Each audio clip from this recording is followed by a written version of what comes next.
नमस्कार, आज की बात में आपका स्वागत है। मैं हूं सौरभ शर्मा। आज नीतीश कुमार ने अपने मंत्रियों के विभागों का बंटवारा कर दिया और सबसे बड़ा बदलाव यह हुआ कि इस बार बिहार में गृह विभाग बीजेपी के पास रहेगा। डिप्टी चीफ मिनिस्टर सम्राट चौधरी अब बिहार के होम मिनिस्टर होंगे।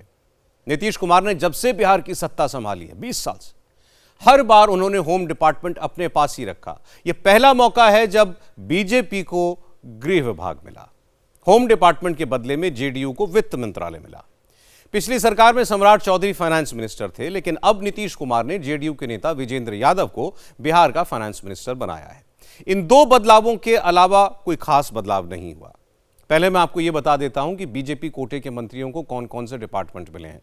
सम्राट चौधरी के अलावा दूसरे deputy chief minister Vijay Kumar Sinha को लैंड, रेवेन्यू और माइनिंग डिपार्टमेंट दिए गए हैं। मंगल पांडे के पास पहले की तरह स्वास्थ्य विभाग रहेगा। इसके अलावा उन्हें कानून विभाग की भी जिम्मेदारी दी गई है। बिहार बीजेपी के अध्यक्ष दिलीप जायसवाल होंगे उद्योग मंत्री। नितिन नवीन को पथ निर्माण, नगर विकास और आवास विभाग दिया गया है। रामकृपाल यादव को कृषि मंत्रालय, संजय सिंह को श्रम, अरुण प्रसाद को पर्यटन और कला और सुरेंद्र मेहता को एनिमल हस्बेंड्री और फिशरीज डिपार्टमेंट की जिम्मेदारी सौंपी गई है। इनके अलावा नारायण प्रसाद को आपदा प्रबंधन, रमा निषाद को पिछड़ा और अति पिछड़ा वर्ग कल्याण, लखेंद्र पासवान को अनुसूचित जाति और जनजाति कल्याण विभाग की जिम्मेदारी दी गई है। श्रेयसी सिंह को सूचना और तकनीकी के साथ साथ खेल विभाग, जबकि प्रमोद चंद्रवंशी को सहकारिता और वन मंत्री बनाया गया है। कल जेडीयू के 8 नेताओं ने मंत्री के तौर पर शपथ ली थी, इसलिए जेडीयू कोटे से कम 6 से 7 मंत्री और बन सकते हैं। जिन नेताओं ने कल शपथ ली उनमें विजेंद्र यादव का कद सबसे ज्यादा बढ़ा और जैसा मैंने आपको बताया, विजेंद्र यादव को नीतीश कुमार ने इस बार वित्त मंत्री की जिम्मेदारी दी है।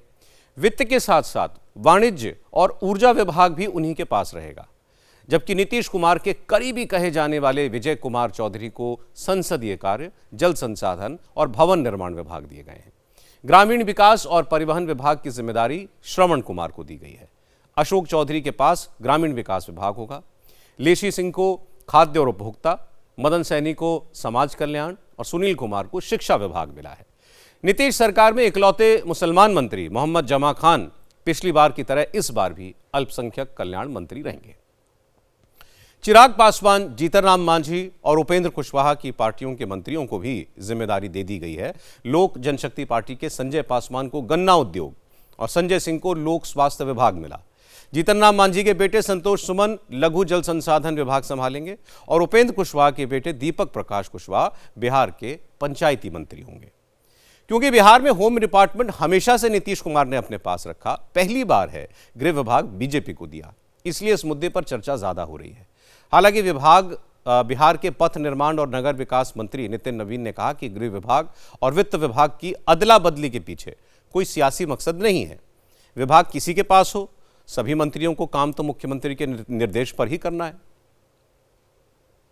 मैं मानता हूं कि बिहार में एनडीए गठबंधन पूरी तरह से माननीय मुख्यमंत्री के नेतृत्व में काम कर रहा है और गृह विभाग हो या कोई भी अन्य विभाग, सभी विभाग मुख्यमंत्री के निर्देशन पे ही काम करते हैं। और हम लोग का पूरा प्रयास है कि मुख्यमंत्री जी ने जो भरोसा हम लोग पे किया है, हम लोग मुख्यमंत्री जी के उस भरोसे पे कैसे कायम रहे और मुख्यमंत्री जी के जो विजन है उस विजन को लेके कैसे आगे बढ़े, इसके दिशा में हम सभी मंत्री काम करें। जेडीयू के सीनियर लीडर और ग्रामीण विकास मंत्री श्रवण कुमार ने भी कहा कि विभागों का बंटवारा मुख्यमंत्री का विशेष अधिकार है, इसलिए इसे सियासी नजर से देखने की जरूरत नहीं है। ग्रामीण विकास का ही कमाल देख रहा है ना। ग्रामीण विकास का ही कमाल है कि इतना बड़ा जनादेश इस सरकार को मिला है। हमारी जो आधी आबादी है वो सब पूरी तरह से मुस्तैद होकर के इस चुनाव में काम की है, इस चुनाव में मतदान किया है और एक भी वोट इधर से उधर महिलाओं का नहीं गया है इस चुनाव में। तो ग्रामीण विकास में बेहतर काम अगर करते हैं तभी ना उसके परिणाम अच्छे आ रहे हैं। सर, इस बार गृह विभाग मुख्यमंत्री ने सम्राट चौधरी को इसका दायित्व। अब ये तो विशेषाधिकार है मुख्यमंत्री जी का कि किसको कौन विभाग देंगे, कौन किस विभाग को चला सकता है। तो माननीय मुख्यमंत्री जी के निर्णय सर्वोपरि है और उस निर्णय का स्वागत करते हैं। बिहार में नीतीश सरकार बन गई, मंत्रालयों का बंटवारा हो गया। लेकिन विपक्ष अब तक हार के सदमे में है। आरजेडी और कांग्रेस के नेता तो दिख ही नहीं रहे। विपक्ष में सिर्फ एक नेता हैं, असदुद्दीन ओवैसी, जो चुनाव के नतीजों के बाद भी खुश हैं। सीमांचल में ओवैसी की पार्टी के 5 विधायक जीते, इसलिए आज ओवैसी सीमांचल के लोगों को धन्यवाद देने पहुंचे। असदुद्दीन ओवैसी सीमांचल की उन सभी सीटों पर गए जहां उनकी पार्टी के उम्मीदवार चुनाव जीते हैं या फिर यहां मामूली वोटों से हार गए। ओवैसी ने कहा कि उन्होंने चुनाव प्रचार के दौरान सीमांचल के विकास का वादा किया था, वो अपना वादा निभाएंगे। विधानसभा में उनकी पार्टी के 5 विधायक दिखाएंगे कि जनता की आवाज कैसे उठाई जाती है।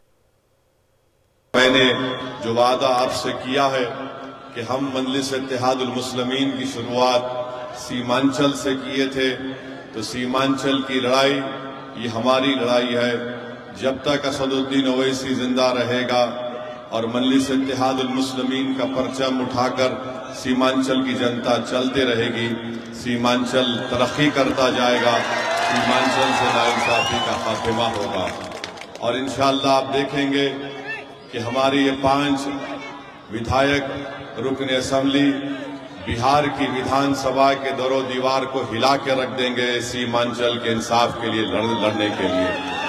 और इंशाअल्लाह ताला यहां पर एक नए दौर का आगाज होगा। बिहार में ओवैसी को मिली कामयाबी से सबसे ज्यादा परेशानी कांग्रेस के नेताओं में दिख रही है। आज पहली बार कांग्रेस के नेताओं ने माना कि असदुद्दीन ओवैसी को महागठबंधन में शामिल न करना उनकी गलती थी। नौजवान मुसलमान वोटर्स को प्रभावित करने में असदुद्दीन ओवैसी कामयाब रहे और इसका नुकसान महागठबंधन को हुआ। झारखंड के हेल्थ मिनिस्टर इरफान अंसारी बिहार चुनाव में कांग्रेस के पर्यवेक्षक थे। आज इरफान अंसारी ने कांग्रेस के अध्यक्ष मल्लिकार्जुन खड़गे से मुलाकात की। बिहार चुनाव में कांग्रेस के खराब प्रदर्शन पर अपनी रिपोर्ट उन्हें सौंपी। इरफान अंसारी ने कहा कि मुसलमानों के एक वर्ग में, खासकर युवाओं में, ओवैसी की पॉपुलैरिटी बढ़ रही है और इसका हमें नुकसान हुआ। अब कांग्रेस मुसलमानों के बीच अपनी विश्वसनीयता को बढ़ाने की कोशिश करेगी। कहीं न कहीं कुछ चूक हुआ है। वो चूक क्या हुई है तो बताइए। ओवैसी साहब सीट मांग रहे थे और उस समय सही जगह पर अगर बात रखते ओवैसी साहब तो विचार किया जा सकता था। तो लेकिन चलिए बीत गई बात गई। लेकिन ये बात सही है कि ओवैसी साहब की बातों से हमारी युवा वर्ग थोड़ा प्रभावित हुआ है वहां, और इसी कारण वोट नहीं दिया। मैं वहां था। दिखा रहे थे वो तेजस्वी यादव को चिट्ठी लिखे हैं, महागठबंधन में ले लो, कॉमनल फोर्सेज को रोकना है। नहीं तो चिट्ठी या चुनाव में क्यों दिखा रहे थे, पहले क्यों नहीं दिखाया उन्होंने। ओवैसी साहब एक बैरिस्टर हैं, अच्छा वक्ता है, अच्छा बोलते हैं, और उनके भाषण से युवा वर्ग थोड़ा प्रभावित हुआ और उसका डैमेज हुआ है वहां। तो ये बात हुआ कि झारखंड में इसका असर ना पड़े और झारखंड में हम अपने अल्पसंख्यक समाज को उचित सम्मान दें। सरकार हमारी है और टैक्स दिया है उन्होंने, खासकर बुनकर समाज को, अंसारी समाज को थोड़ा मजबूत करो ताकि ये इधर उधर ना हो। लेकिन आप दोनों बात कह रहे हैं ना, तो आगे क्या ओवैसी साहब के लिए दरवाजे खुले हैं या दरवाजे अब भी बंद हैं? नहीं, हम लोग को दरवाजे खुलना और बंद होना ये बात मायने नहीं रखता। उनके लचीले भाषण को झारखंड में हम लोग उसको रोके, ये मायने रखता है और हम लोग रोकेंगे उसको, उनका प्रभाव हम लोग नहीं पड़ने देंगे। बिहार में विरोधी दलों के नेता अब अपनी हार के कारण खोज रहे हैं, लेकिन बीजेपी बिहार के बाद अब मिशन बंगाल पर लग गई। बिहार में घुसपैठ का मुद्दा था, अब बीजेपी बंगाल में घुसपैठ को और बड़ा इशू बनाएगी। आज होम मिनिस्टर अमित शाह ने कहा कि देश में एक भी घुसपैठिए को नहीं रहने देंगे, घुसपैठियों को चुन चुन कर हम बाहर निकालेंगे। अमित शाह ने भुज में बीएसएफ के स्थापना दिवस के मौके पर एसआईआर का जिक्र किया और बिना नाम लिए ममता बनर्जी पर निशाना लगाया। होम मिनिस्टर अमित शाह ने कहा कि कुछ राजनीतिक दल घुसपैठियों को हटाने के इस अभियान को कमजोर करने की कोशिश कर रहे हैं। इन लोगों ने बिहार में भी एसआईआर का विरोध किया, लेकिन ऐसे राजनीतिक दलों को बिहार के नतीजों से सबक लेना चाहिए। अमित शाह ने कहा कि सरकार का यह प्रण है कि एक एक घुसपैठिया देश के बाहर निकाला जाएगा। बीएसएफ देश की सभी सीमाओं पर घुसपैठ को रोकने में लगी है और घुसपैठ को रोकना न केवल देश की सुरक्षा के लिए जरूरी है, देश की लोकतांत्रिक व्यवस्था को प्रदूषित होने से बचाने के लिए भी घुसपैठ को रोकना जरूरी है। मगर दुर्भाग्य की बात है, कुछ राजनीतिक दल एक घुसपैठिया हटाओ का जो अभियान है इसको निर्बल करने में लगे हैं। और वो राजनीतिक दल चुनाव आयोग द्वारा जो एसआईआर की प्रक्रिया चल रही है, मतदाता सूची का शुद्धिकरण जो चल रहा है, इसका खिलाफत कर रहे हैं। मैं आज इस हीरक जयंती समारोह में बहुत स्पष्ट करना चाहता हूं कि हम इस देश में से एक एक घुसपैठिए को चुन चुन कर बाहर निकालेंगे, ये हमारा प्रण है। मित्रों, एसआईआर देश को एक प्रकार से हमारे लोकतंत्र को सुरक्षित करने का और निर्मल करने की प्रक्रिया है। मैं आज यहां से अपील करना चाहता हूं कि देश की जनता एसआईआर की प्रक्रिया में जो चुनाव आयोग के द्वारा चल रही है उसका पूरा समर्थन करे। और मैं आगाह भी करना चाहता हूं उन राजनीतिक दलों को जो घुसपैठियों के संरक्षण में लगे हैं। बिहार के चुनाव देश की जनता का मैंडेट है और वो मैंडेट घुसपैठियों की उपस्थिति के खिलाफ। जो दल घुसपैठियों को सुरक्षित करने के लिए, मतदाता सूची में सुरक्षित करने के लिए काम कर रहे हैं, उनको ज्ञात होना चाहिए कि देश की जनता कभी ऐसे इरादों का समर्थन नहीं करेगी। अमित शाह ने भले ही ममता बनर्जी का नाम नहीं लिया, लेकिन उनके निशाने पर ममता ही थी, क्योंकि ममता बनर्जी एसआईआर का खूब विरोध कर रही हैं। ममता बनर्जी ने मुख्य चुनाव आयुक्त को चिट्ठी लिखकर बंगाल में एसआईआर की प्रोसेस को तुरंत रोकने की मांग की है। ज्ञानेश कुमार को लिखी चिट्ठी में ममता ने कहा कि बंगाल में एसआईआर अब खतरनाक स्तर पर पहुंच गया है, लोग आत्महत्या करने लगे हैं। ममता बनर्जी ने कहा कि एसआईआर की वजह से सरकारी कर्मचारी प्रेशर में हैं, इनह्यूमन कंडीशंस में काम कर रहे हैं, इसलिए एसआईआर की प्रक्रिया को फिलहाल रोक देना चाहिए। ममता बनर्जी की चिट्ठी के जवाब में बीजेपी के नेता शुभेंदु अधिकारी ने भी मुख्य चुनाव आयुक्त को चिट्ठी लिख दी। शुभेंदु अधिकारी ने कहा कि बांग्लादेशी घुसपैठिए ममता बनर्जी का वोट बैंक हैं। एसआईआर के डर से घुसपैठिए भाग रहे हैं, इसलिए चुनाव आयोग को ममता की बात सुनने की जरूरत नहीं है। एसआईआर की प्रक्रिया जारी रहनी चाहिए। शुभेंदु अधिकारी ने कहा कि बीजेपी सरकार आएगी तो घुसपैठियों को बख्शा नहीं जाएगा, उन्हें बाहर निकालने का काम किया जाएगा। हम लोग बताया डेमोग्राफिक का लिस्ट और आंकड़ा भी दे दिया ना। बंगाल में पहले 3 डिस्ट्रिक्ट में माइनॉरिटी ज्यादा था, अभी 9 डिस्ट्रिक्ट में ज्यादा। ये सब बांग्लादेशी मुस्लिम घुसपैठिया है। ये लोग को वोटर लिस्ट से डिलीट कर देना चाहिए और बीजेपी सरकार आएगा तो बांग्लादेशी घुसपैठिया शरणार्थी यहाँ रहेगा, हिंदू शरणार्थी, जो बांग्लादेशी मुस्लिम घुसपैठिया उसको बाहर निकालने का काम गुजरात किया, दिल्ली किया, हरियाणा किया, हम लोग भी करेंगे। अमित शाह ने घुसपैठियों को निकालने की बात गुजरात में कही थी, लेकिन इसका असर बंगाल तक दिखाई दिया। ममता बनर्जी की सरकार में मंत्री शशि पांजा ने कहा कि अमित शाह घुसपैठियों को निकालने की बात कर रहे हैं, लेकिन पहले उन्हें यह बताना चाहिए कि घुसपैठ हुई क्यों, घुसपैठिए देश में आए कैसे, क्योंकि घुसपैठियों को रोकने की जिम्मेदारी तो अमित शाह की होम मिनिस्ट्री की ही है। अमित शाह जी, आपसे तो इतना ही सवाल है कि आप तो होम मिनिस्टर हैं, अगर बॉर्डर से लोग घुस रहे अंदर, घुस कैसे रहे? घुस के बॉर्डर की जिम्मेदारी आपके हाथों में है। बॉर्डर से घुस के आपने देखा पहलगांव में भारतीय नागरिक जो हैं, जो पर्यटक थे, उनको वो मार के चले गए, अंदर भी आए, उनको खून किया और मार के वापस भी चले गए। हमें पता नहीं लगा, आपको नहीं पता चला ये लोग कब घुसे। आपको ये भी नहीं पता चला कि इन बॉर्डर से लैंड से ही घुस गए, दिल्ली तक पहुंच गए। दिल्ली देश की राजधानी है, विस्फोरण हुआ, बम ब्लास्ट हुए, लोग मारे गए। तो घुस तो रहे हैं, बॉर्डर से ही घुस रहे, कोई तो उड़ के नहीं आ रहा है। लेकिन इन सवालों का जवाब आपसे नहीं मिलता। आपकी नाकामयाबी जो है, केंद्र सरकार की जो नाकामयाबी है, इसको लेके आप लोग बात नहीं करते। सियासी बयानबाजी अपनी जगह, लेकिन जमीन की हकीकत तो यह है कि एसआईआर का डर बांग्लादेशी घुसपैठियों में खुलकर दिखाई दे रहा है। सैकड़ों घुसपैठिए सामान समेटकर नॉर्थ 24 परगना में भारत बांग्लादेश सीमा पर पहुंचे हुए हैं। हकीमपुर चेकपोस्ट पर सैकड़ों घुसपैठिए पिछले कई दिनों से इस बात का इंतजार कर रहे थे कि बीएसएफ की तरफ से इन्हें ग्रीन सिग्नल मिले और ये वापस बांग्लादेश चले जाएं।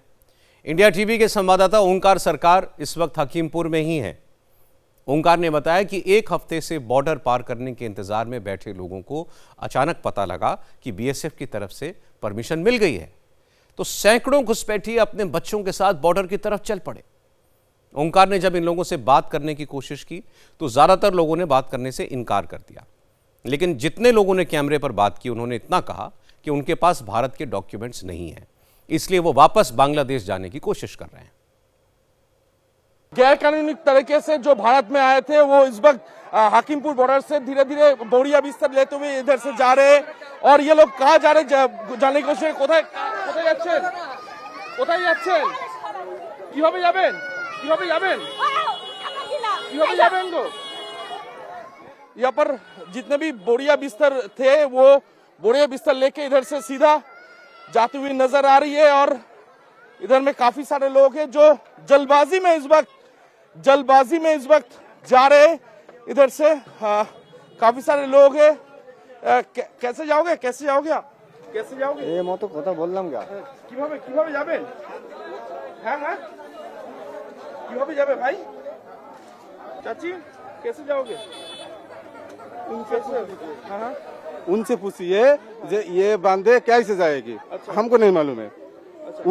उनको हम न्यू टाउन में रहते थे। अच्छा, फिर क्या हुआ? यहाँ पर कब आए? यहाँ पर कल आए थे। अच्छा, सुबह 10 बजे। अच्छा, सुबह 10 बजे तो 24 घंटे से ऊपर हो गया है।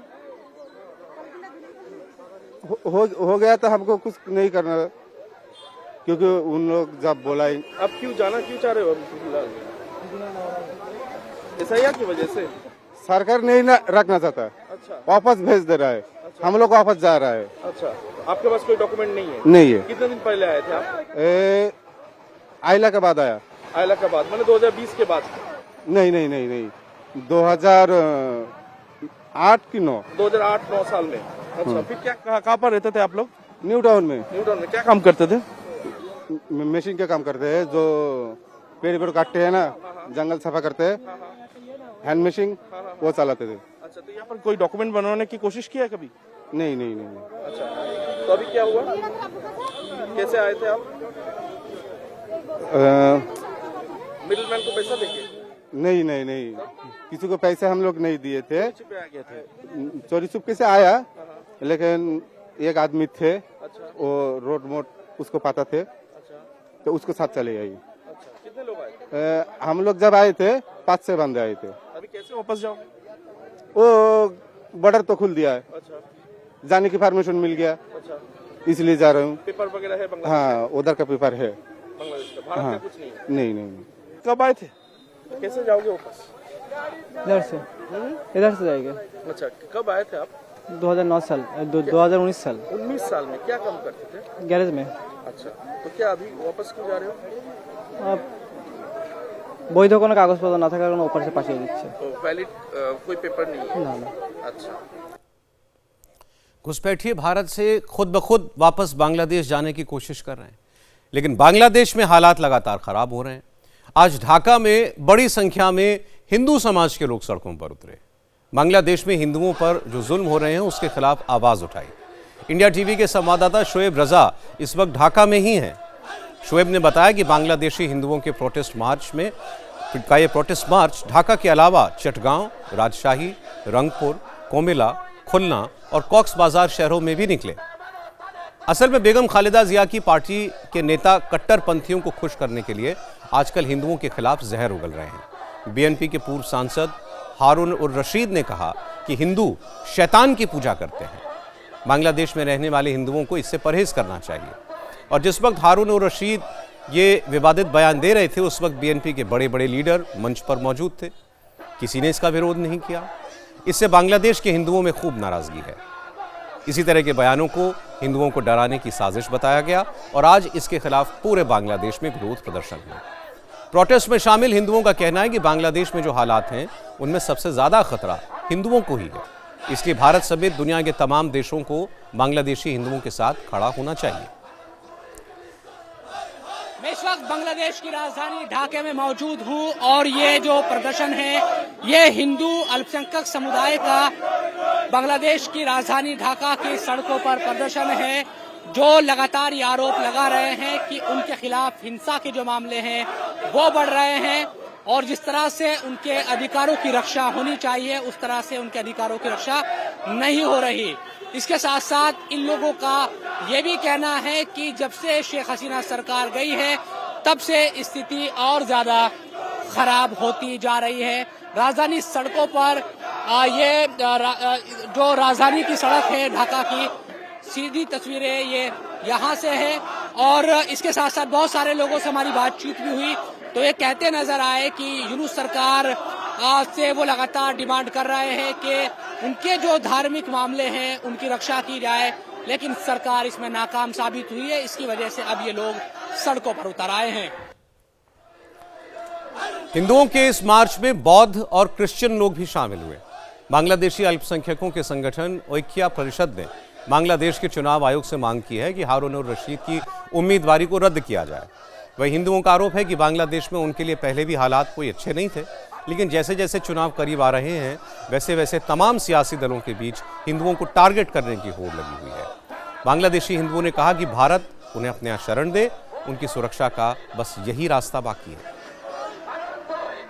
एक्चुअली हमारा देश 5 अगस्त के बाद बहुत सारे मंदिर है जहां पर भंगचूर हुआ है, बट हमारे जो मुस्लिम भाई है उन्होंने बहुत ज्यादा सेव करने की कोशिश की है। उसके बाद भी बहुत ज्यादा समस्या पर हम लोग सम्मुखीन है। और उसके बाद बहुत सारे जैसे बांग्लादेश के जो रंगपुर, चटगांव जितने सारे जिला है वहाँ पर भी बहुत सारे समस्या हम लोगों ने देखी है। बेगम खालदा जिया को आपको पहचानते हैं, वो बांग्लादेश का एक्स प्राइम मिनिस्टर था।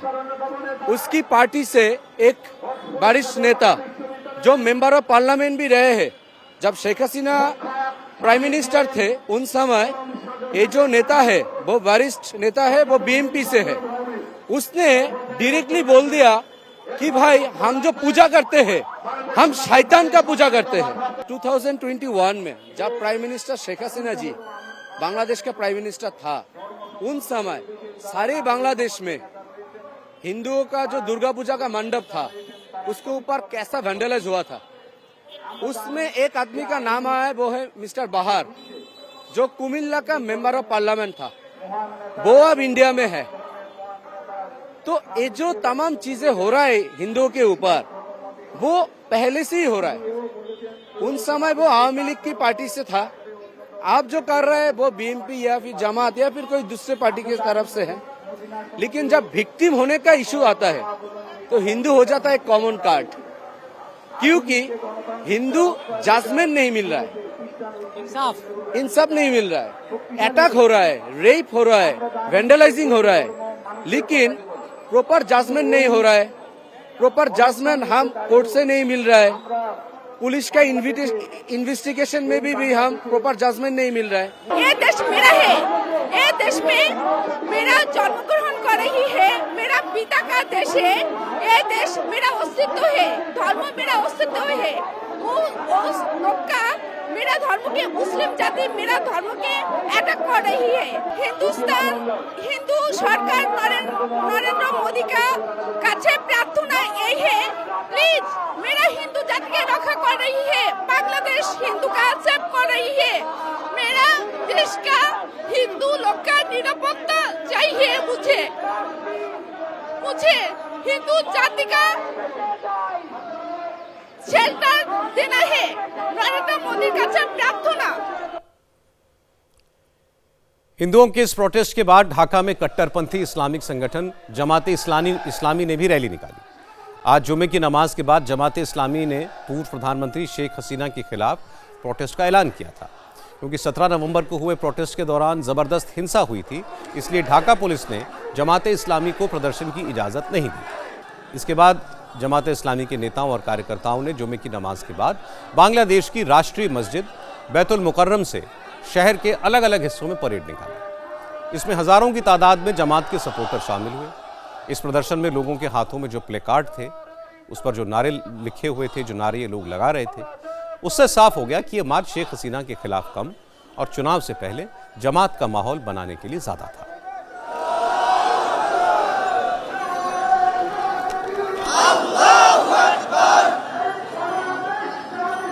जिंदाबाद जिंदाबाद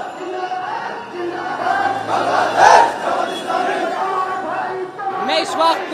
बांग्लादेश की राजधानी ढाका में मौजूद हूँ और जो ये रैली है आप देख रहे हैं ये जमाते इस्लामी की रैली है, क्योंकि आज जुमे का दिन है और पहले ये कहा गया था कि जुमे की नमाज के बाद सड़कों पर उतरकर प्रदर्शन किया जाएगा, लेकिन उसके बाद ये तय किया गया चूंकि इलेक्शन रैलियां स्टार्ट हो चुकी है तो जमात के जो कार्यकर्ता है और जो नेता है उनकी तरफ से तय किया गया कि पॉलिटिकल रैली ये निकाली जाएगी और इसमें चाहे शेख हसीना के खिलाफ बात करनी हो या फिर जिस तरह से जो भी इश्यूज है, जो भी मुद्दे, उन तमाम चीजों को एड्रेस किया जाएगा। तो जमात इस्लामी के जो नेता है वो यहाँ पर रैली निकाल रहे हैं। कुल मिलाकर कहा जा सकता है कि अब क्योंकि जमात इस्लामी को कट्टर जमात माना जाता है, जो इस्लामी जो नियम कानून है उसके मुताबिक बांग्लादेश को चलाना चाहती है, अब खुलकर पॉलिटिकल एक्टिविटी करते यहाँ पर नजर आ रही है। शेख हसीना के जमाने में इस पार्टी को ये तमाम गतिविधियां करने की अनुमति नहीं थी। सड़कों पर देखिए ढाका के किस तरह से हुजूम उमड़ा हुआ है। क्या बता रहे हैं आवाम को? जी अस्सलाम वालेकुम व रहमतुल्लाह। इंशाअल्लाह हम लोग जो कैंपेन चला रहे हैं उसका मकसद जातीयता का संदेश देना है। बीते दिनों जो शासन व्यवस्था थी, असल में बहुत सी सरकारें आई गई, लेकिन इस मुल्क से वादे किए गए, जिस तरह देश का विकास करने की बात कही गई वो कुछ नहीं हुआ, सरकारें नाकाम साबित हुई। लेकिन हमारी बांग्लादेश जमाते इस्लामी बार बार बोलती रही है, अगर हम लोगों को मौका मिलता है, हमारी जमात अगर सत्ता में आती है तो हम लोग इस देश की जो सामाजिक व्यवस्था है, जो नीतियां तरक्की के लिए जरूरी हैं, उसको हम लागू करेंगे। सामाजिक व्यवस्था, अवकाठामो, दुर्नीति, जे डेवलपमेंटेर क्षेत्रे जे घाटतिटा आछे सेटा आमरा पूरण करब इंशाअल्लाह। किस तरह का रिस्पांस आपको मिल रहा है बांग्लादेश की आवाम का, क्या चीज है? अल्हम्दुलिल्लाह हमारे रिस्पांसटा खूब भालो।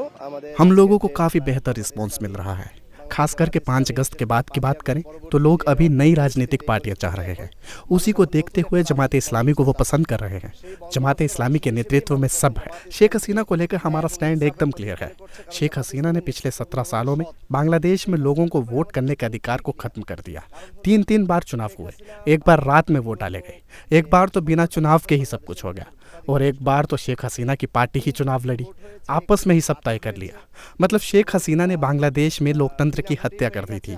दूसरी बात ये कि शेख हसीना ने बांग्लादेश में कानून व्यवस्था को एकदम ध्वस्त कर दिया था। यह कानून सिर्फ एक पार्टी के लिए था। शेख हसीना जो बोलती थी, शेख हसीना जो निर्देश देती थी, वही यहाँ पर होता था। असल में कानून व्यवस्था उनके हाथों की कठपुतली बनकर रह गई थी। ছিল একদলীয় বিচার ব্যবস্থা। শেখ হাসিনা যা বলতো, শেখ হাসিনা যা করতো, যে নির্দেশ দিত তাই। मोहम्मद यूनुस ने बांग्लादेश में शेख हसीना की अवामी लीग की तो मान्यता ही खत्म कर दी और कट्टरपंथी जमाते इस्लामी पर लगा हुआ बैन हटा दिया। अब चुनाव में खालिदा जिया की बीएनपी और जमाते इस्लामी, यही 2 पार्टियां आमने सामने हैं और दोनों की कोशिश है कि लोगों को भड़काएं और मुसलमान वोट अपने पक्ष में करें। इसीलिए बांग्लादेश में हिंदू डरे हुए हैं। बांग्लादेश में जब तक चुनाव नहीं हो जाते ऐसा ही माहौल रहेगा। अब बात दिल्ली ब्लास्ट की। आज इस मामले में कई बेहद हैरान करने वाले खुलासे हुए। जांच एजेंसियों ने doctor Shaheen, doctor Muzammil, doctor Adeel और शोपियां के मौलवी इरफान के मोबाइल डेटा को रिट्रीव किया तो सिर्फ मुजम्मिल के फोन से 200 वीडियो मिले। इनमें से कई वीडियो जैश ए मोहम्मद के आका मसूद अजहर के हैं। इसके अलावा असगर और दूसरे जैश कमांडर्स की भड़काऊ तकरीरें भी मुजम्मिल के मोबाइल से मिली। जैश के अलावा आईसिस के टेररिस्ट के ऑडियो वीडियोस भी इनके मोबाइल फ़ोन से मिले। मुजम्मिल के फ़ोन से जो 200 वीडियोस रिट्रीव किए गए, उनमें से 80 videos terror training, bomb making और केमिकल रिएक्शंस को एक्सप्लेन करने वाले हैं। मुजम्मिल के वीडियोस से दिल्ली, मुंबई और यूपी के कई भीड़ भाड़ वाले इलाकों के वीडियोस भी मिले। मोबाइल डेटा के एनालिसिस से पता चला कि दिल्ली ब्लास्ट का सुइसाइड बॉम्बर डॉक्टर उमर और डॉक्टर मुजम्मिल 3 साल पहले 2022 में टर्की गए थे। टर्की में दोनों ने आईसिस के एक कमांडर से मुलाकात की जो सीरिया का रहने वाला था। आईसिस आतंकवादी से मुजम्मिल और उमर की मुलाकात पाकिस्तान में बैठे जैश के कमांडर हंजुला ने अरेंज कराई थी। इस सीरियाई दहशतगर्द ने मुजम्मिल और उमर को बम बनाना सिखाया। हालांकि जांच एजेंसियों को लगता है कि फोन से जैश के कमांडर हंजुला का नाम पता लगा है। यह नाम गलत भी हो सकता है कि हंजुला डॉक्टर गैंग का कोई कोड वर्ड हो। हालांकि कश्मीर में जैश ए मोहम्मद के जो पोस्टर लगाए गए थे उसमें भी हंजुला भाई ये नाम सामने आया था। जो 2500 किलो विस्फोटक बरामद हुआ, जिसमें अलग अलग तरीके के केमिकल थे, अमोनियम नाइट्रेट थी, और जिन केमिकल्स को लैब से छोटी छोटी मात्रा में ये सारे लोग मुजम्मिल, उमर, शाहीन निकाल कर आया करते थे। ये अपना सेफ हाउस बना रखा था। इस कमरे के अंदर की ही वो वीडियो आपने देखी। सबसे पहले जांच एजेंसी ने वीडियो बनाई तो यहां पर ये जो ओपन आंगन है, यहां पर कुछ अमोनियम नाइट्रेट और साथ ही केमिकल के कट्टे रखे हुए थे। ये जो पीछे आप देख रहे हैं, इस तरीके से रखने की एक जगह बनाई हुई थी, ईंटों के ऊपर यहां पर कट्टे रखे हुए थे। और सबसे ज्यादा जो इन केमिकल्स की, विस्फोटक की मौजूदगी थी वो इस कमरे में थी। इस तरीके के फर्टिलाइजर मिलाकर, अमोनियम नाइट्रेट फर्टिलाइजर मिलाकर विस्फोटक जो है तैयार किया जाता था, जिसमें कुछ यूरिया भी मिलाया जाता था। इस बात की जानकारी सूत्रों से यह भी मिली थी कि ना केवल लाल किला बल्कि लाल किले के अलावा यूपी के कई शहर जो है वो इनके निशाने पर थे। खास तौर पर कुछ धार्मिक स्थल जिसमें अयोध्या, प्रयागराज, काशी, कई जगहों पर सीरियल ब्लास्ट करने की प्लानिंग थी। यह भी पता चला है कि मुजम्मिल के मोबाइल फोन से 200 वीडियो मिले हैं, जिसमें अलग अलग तरीके की भड़काऊ तकरीरें हैं। तुर्की के अंदर भी इन्होंने एक विदेशी हैंडलर से मुलाकात की थी, जो कि जैश-ए मोहम्मद ने पूरी प्लान करवाई थी साल 2022 में, और उसके बाद से ही आतंक की इस फैक्ट्री को बनाने का काम शुरू हो गया था। जांच एजेंसियों को आज एक और बात पता चली। जांच में सामने आया कि डॉक्टर उमर और मुजम्मिल ने विस्फोटक बनाने के लिए एक आटा चक्की और ग्राइंडर भी खरीदा था। इन दहशतगर्दों ने जो फर्टिलाइजर खरीदा था उसे ये आटा चक्की में पीसते थे और अल-फलाह मेडिकल कॉलेज की लैब से चुराकर लाए गए केमिकल्स की मदद से विस्फोटक तैयार करने की कोशिश कर रहे थे। आज एनआईए ने अल-फलाह यूनिवर्सिटी के डॉक्टर जुनैद यूसुफ और डॉक्टर नासिर रशीद को पूछताछ के लिए हिरासत में लिया है और शक है कि ये दोनों डॉक्टर्स का दिल्ली ब्लास्ट में पकड़े गए टेरर मॉड्यूल के मेंबर्स से नजदीकी संबंध है। इसके अलावा आज एनआईए ने फरीदाबाद के धौज गांव के रहने वाले एक टेलर शब्बीर को भी डिटेन किया। शब्बीर का डॉक्टर मुजम्मिल के पास काफी आना जाना था। शब्बीर के घर से एनआईए को ग्राइंडर और मेल्टिंग फर्नेस मिले। शब्बीर की कपड़े की दुकान से आटा पीसने की मशीन और स्टेबलाइजर बरामद हुआ। जांच में पता चला कि मुजम्मिल इन मशीनों की मदद से विस्फोटक तैयार कर रहा था। खरीदे गए यूरिया को पीसकर आईईडी तैयार करने में जुटा हुआ था। यह काम वो धौज गांव में किराए पर लिए कमरे में करता था और इसी कमरे से करीब 350 किलोग्राम अमोनियम नाइट्रेट, इलेक्ट्रॉनिक सामान और आईईडी बनाने में इस्तेमाल होने वाले दूसरे सामान बरामद किए गए थे। अल-फलाह यूनिवर्सिटी के बिल्कुल पास में धौज गांव, जहां पर एक हॉस्टल के अंदर कमरा नंबर 15 के अंदर मुजम्मिल ने आईडी बनाने का पूरा सामान रखा हुआ था। 358 किलो विस्फोटक और साथ ही डेटोनेटर, टाइमर, इसके अलावा तार, आईडी बनाने का पूरा सामान बरामद किया गया था। उसी कमरे से ग्राइंडर और आटा पीसने की मशीनें भी बरामद की हैं और यह आरोप है कि यूरिया को पीसा करता था मुजम्मिल इसके अंदर और उसके बाद जो लैब से कुछ केमिकल चुराता था उनकी मदद से विस्फोटक तैयार किए जाते थे। इस वक्त इंडिया टीवी की टीम इस बिल्डिंग में मौजूद है जो कि धौज गांव में है। यहां पर आप देख सकते हैं किराए के बहुत सारे कमरे हैं और इसी बिल्डिंग के अंदर एक कमरा नंबर 15 जिसके अंदर 9 तारीख को रेड्स की जम्मू कश्मीर पुलिस ने, फरीदाबाद पुलिस ने, और इसमें कमरा नंबर 15 ये जो आप देख रहे हैं जिसमें फिलहाल ताला लगा हुआ है, यहां से जब 358 किलो विस्फोटक बरामद किया तो उस विस्फोटक के अलावा आईडी बनाने का तमाम सामान जिसमें मास्क, साथ ही बैटरी, डेटोनेटर, टाइमर बरामद किए, तार बरामद किए। उसके साथ ही जानकारी यह मिली है कि मुजम्मिल की निशानदेही पर शब्बीर नाम के एक ड्राइवर को पुलिस ने हिरासत में लिया। उससे पूछताछ की तो शब्बीर ने यह खुलासा किया कि जो मुजम्मिल है वो ड्राइवर के घर पर एक नया ग्राइंडर और साथ ही आटा पीसने वाली जो एक मशीन होती है वो नई खरीद कर लेकर गया था और ये बताया था कि उसकी बहन की शादी है और बहन की शादी में गिफ्ट देने के लिए वो ये ग्राइंडर और आटा पीसने की मशीन उसे गिफ्ट देने के लिए लेकर आया है। उसके बाद इन्हीं दोनों मशीन को मुजम्मिल लेकर आता है धौज के इस कमरा नंबर 15 में जहां पर वो रहा करता था, जहां पर जांच एजेंसी ने तमाम तरह के विस्फोटक बरामद किए थे।